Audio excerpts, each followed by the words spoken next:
मौलाना फजलुर रहमान एक बार फिर मुल्क की सियासत का महवर बन गए। मदारिस रजिस्ट्रेशन बिल पर मौलाना ने हुकूमत को ललकारा तो सबकी दौड़े लग गई। MKM वफ़द सरबराह JUI के घर पहुंचा, आईनी तरमीमी मुसवदा पेश किया।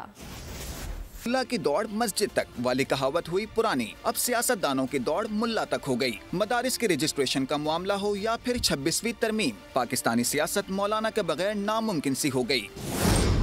26वीं तरमीम पर भी मौलाना की रिहाइशगाह पर हुकूमती और इत्तेहादियों की आनियां जानियां लगी रहीं। बिलावल भुट्टो नाराज मौलाना को मनाने पहुंचे। नायब वज़ीर आज़म इसहाक डार, वफाकी वज़ीर दाखिला मोहसिन नकवी भी 26वीं तरमीम पर मौलाना के घर पहुंचे। सदर मुमलिकत ने भी मौलाना से कई मुलाकातें की। अब एक बार फिर मौलाना ने मदारिस के रजिस्ट्रेशन के मामले पर आंखें दिखाईं तो दोबारा सबकी दौड़ें लग गईं। असेंबली इजलास बुलाया गया। वज़ीर कानून ने बैठकर बातचीत का इशारा दिया।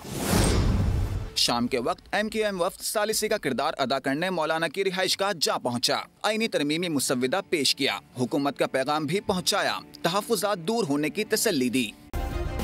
सब्सक्राइब करें और बेल दबाएं ताकि कोई खबर रह न जाए।